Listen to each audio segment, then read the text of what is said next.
तो स्टूडेंट इस वीडियो में हम देखने वाले हैं कार्डियोवास्कुलर सिस्टम का थर्ड टॉपिक जिसका नाम है मायोकार्डियल इंफ्रैक्शन। इसके लास्ट लेक्चर में हमने हाइपरटेंशन और एंजाइना पेक्टोरिस दोनों ही टॉपिक हमने कवर किए थे और उसके वीडियो लिंक मैंने डिस्क्रिप्शन में दे दी है। आप वहां से इजीली इसको पढ़ सकते हो और देख सकते हो। ओके, सो चलिए हम अब स्टार्ट करते हैं मायोकार्डियल इंफ्रैक्शन की डेफिनेशन से। बट उससे पहले इस वीडियो लेक्चर के जितने भी नोट्स है वो आपको डिस्क्रिप्शन में मैं प्रोवाइड कर दूंगा, आप वहाँ से इजीली डाउनलोड करके इसको पढ़ सकते हो। तो चलिए स्टार्ट करते हैं मायोकार्डियल इंफ्रैक्शन का टॉपिक। सो सबसे पहले हम डेफिनेशन देखेंगे मायोकार्डियल इंफ्रैक्शन की। Myocardial infarction commonly known as heart attack, मतलब मायोकार्डियल इंफ्रैक्शन को हम हार्ट अटैक भी बोल सकते हैं।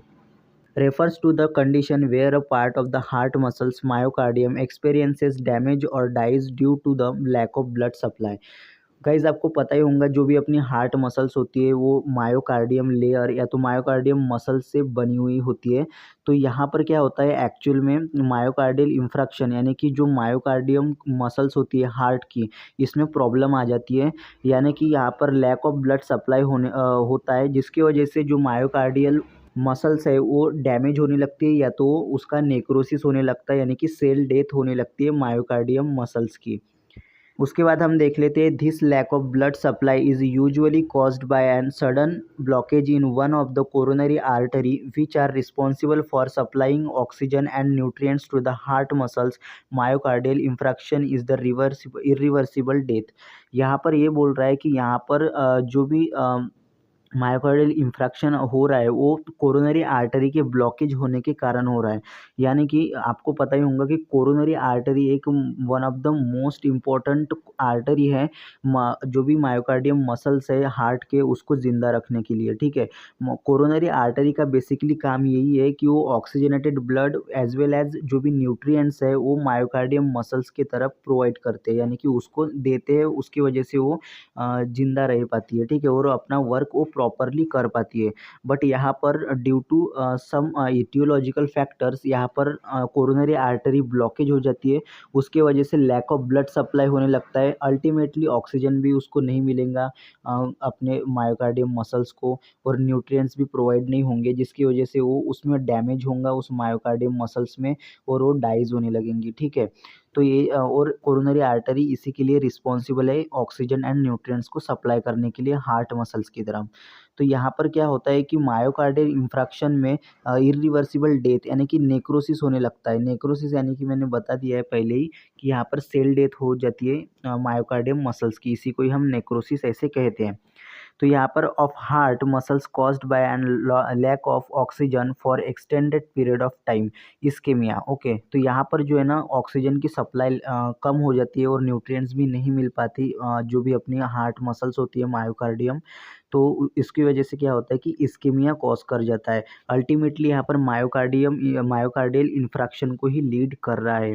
ठीक है, नेक्स्ट हम देखते हैं इसके टाइप्स। ठीक है, तो इसके जो टाइप्स है दो टाइप्स है। पहले तो हम इसका पहला टाइप देखेंगे ट्रांसम्यूरल इंफ्रैक्शन, हम इसको ऐसे कहते हैं। ठीक है, और इसको हम दूसरे इसमें स्टेमी कह के बुलाते हैं। ओके, तो स्टेमी का मतलब इसका फुल फॉर्म यही है, एसटी एलिवेशन मायोकार्डियल इंफ्रैक्शन, इसका ये फुल फॉर्म है। तो यहाँ पर हम देख लेते हैं ग्राफ के जरिए कि यहाँ पर ये एक्चुअल में पहले जो टाइप है उसमें एक्चुअल में कैसे मायोकार्डियल इंफ्रैक्शन को लीड कर रहा है या तो इसमें कैसी कंडीशन हो रही है। ओके, तो आप एक ग्राफ देख सकते हो। यहाँ पर आप जो एस और टी की जो ग्राफ है यहाँ पर आप देख सकते हो एलिवेटेड हुई है, मतलब एस और जो टी है वो एलिवेटेड हुआ है ऊपर की तरफ, एक ग्राफ जो है वो उठी हुई है। तो इसी को ही हम स्टेम यानी कि S T elevation myocardial infraction ऐसे कहते हैं। फिर जब भी अपने को मायोकार्डियल इंफ्रैक्शन होगा तो यहाँ पर एस टी का एलिवेशन हुआ हुआ दिखेगा अपने को। ठीक है, तो ये अपना फर्स्ट टाइप है ट्रांसम्यूरल इंफ्रैक्शन मायोकार्डियल इंफ्रैक्शन का। ओके, तो हम सेकंड जो टाइप है वो देख लेते हैं। तो सेकंड टाइप है सब एंडोकार्डियल इंफ्रैक्शन, इसको हम नॉन स्टेमी यानी कि एन स्टेमी भी ऐसे कह के बुलाते हैं। तो यहाँ पर एन स्टेमी का फुल फॉर्म यही है कि non ST elevation myocardial infraction.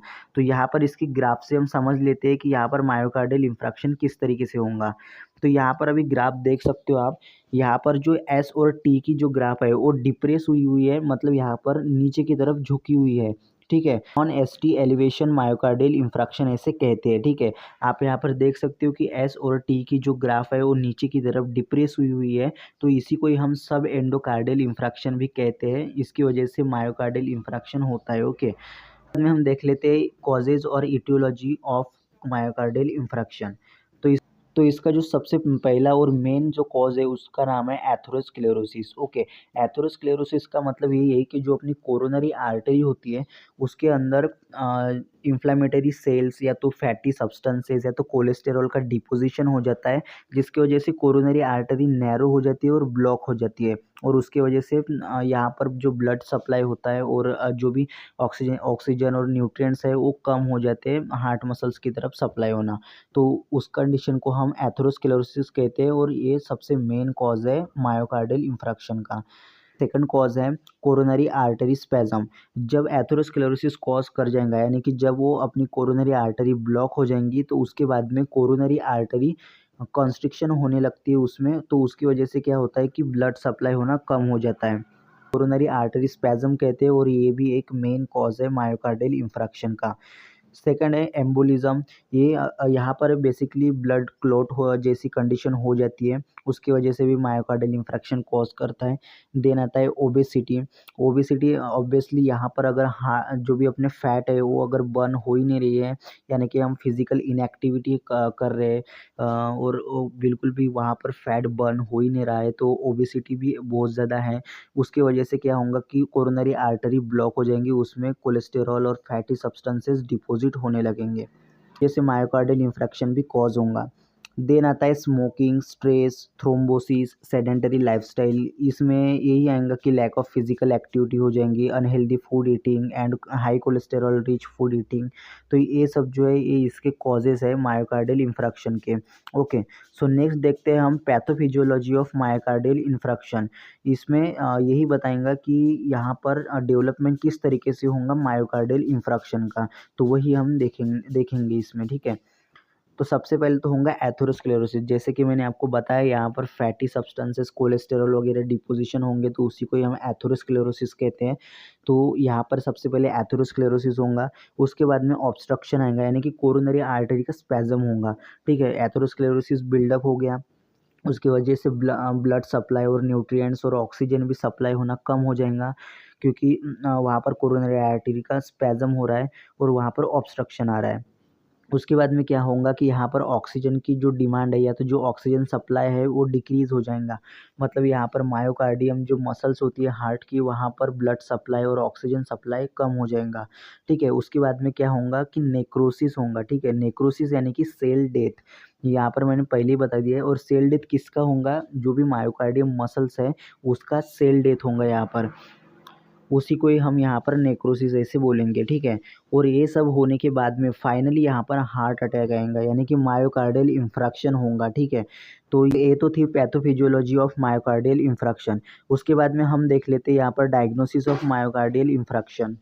Myocardial infraction अगर हुआ है तो हम उसको डायग्नोसिस किस तरीके से करेंगे, तो यहाँ पर हम सबसे पहले तो ईसीजी करेंगे, फिर एमआरआई करेंगे, सीटी स्कैन भी हो सकता है, और यहाँ पर एंजियोग्राफी भी कर सकते हैं, then physical examination and medical history. तो ये सब जो है डायग्नोसिस प्रोसेस है मायोकार्डियल इंफ्रैक्शन को चेक करने के लिए। ओके, तो उसके बाद में हम देखेंगे इसके clinical manifestation of myocardial infraction, यानी कि इसके सिम्टम्स क्या दिखेंगे अगर कोई पर्सन मायोकार्डियल इंफ्रैक्शन से सफ़र कर रहा होगा तो यहाँ पर पहला जो सिम्टम्स है वो तो है chest pain, then chest discomfort, then dyspnoea, fatigue, increase sweating, weakness, nausea, vomiting, light headedness, palpitation, anxiety, sleeplessness, hypertension, hypotension and arrhythmia.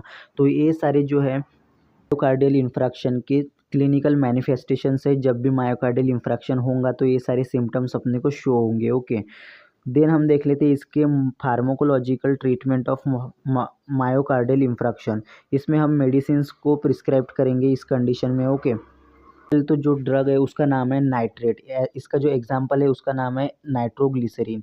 फिर हम देंगे एचएमजी कोए इनिबिटर यानी कि स्टैटिन ग्रुप। ओके, तो इसका एग्जांपल है एटोरवास्टैटिन, सिमास्टैटिन एंड रोजुवास्टैटिन। देन आता है कैल्शियम चैनल ब्लॉकर्स, इसके एग्जांपल्स है वेरापामिल, डिलिटियाजिम एंड अम्लोडिपिन। है एसी इनिबिटर यानी कि एंजियोटेंसिन कन्वर्टिंग एंजाइम इनिबिटर्स। इसके एग्जांपल्स है कैप्टोप्रिल, लिसिनोप्रिल एंड रैमिप्रिल। है एंजियोटेंसिन 2 रिसेप्टर ब्लॉकर्स। इसके एग्जांपल्स है लोसार्टन, वालसार्टन, टेलमिसार्टन। ओके। फिर आता है बीटा ब्लॉकर्स। इसके एग्जांपल्स है एटेनोलॉल, मेटाप्रोलॉल, प्रोप्रेनोलॉल। फिर आता है अल्डोस्टेरोन एंटागोनिस्ट। इसके एग्जांपल्स है स्पिरोनोलैक्टोन। फिर आता है एंटी थ्रोम्बोटिक एजेंट। इसके एग्जांपल्स है हेपेरिन एंड क्लोपिडोग्रेल। उसके बाद में एंटी अरिथमेटिक एजेंट और उसके एग्जांपल्स है अमिडारोन। फिर आता है थ्रोम्बोलाइटिक एजेंट और उसके एग्जांपल्स है अल्टाप्लेज एंड रेटिप्लेज। ओके, तो ये तो थे pharmacological treatment of myocardial infraction. उसके बाद में हम यहाँ पर देखेंगे non pharmacological treatment of myocardial infraction. इसमें हम ड्रग तो प्रिस्क्राइब करेंगे, बट उसके एक नेक्स्ट ऑप्शन के तौर पर हम इसको किस तरीके से क्योर कर सकते हैं वो यहाँ पर हम देखेंगे। ठीक है, तो यहाँ पर सबसे पहले तो हम लाइफस्टाइल मॉडिफिकेशन करेंगे, उसके बाद में dietary adjustment, then lower cholesterol food eating, physical activity, smoking cessation, avoid alcohol, then weight management, exercise program, sleep hygiene, meditation, healthy food eating, medication adherence and less intake of salt. तो ये सब तो थे non pharmacological treatment of myocardial infarction. So I hope कि आपको myocardial infarction का topic का जो भी कंसेप्ट है वो क्लियर हो गया होगा। अगर नहीं हुआ तो इस वीडियो को फिर से रिवाइज कीजिए, फिर से एक बार वॉच कीजिए, फिर आपको समझ में आ जाएगा। और इस वीडियो लेक्चर के प्रॉपर नोट मैंने डिस्क्रिप्शन में दे दिए, आप वहाँ से इसको इजीली डाउनलोड कर सकते हो। और जो भी लास्ट लेक्चर थे हाइपरटेंशन और एंजाइना पेक्टोरिस, उसके लिंक भी मैंने डिस्क्रिप्शन में दे दिए, आप वहाँ से इजीली डाउनलोड कर सकते हो। So thank you so much for this watching the video and subscribe for more videos. Okay.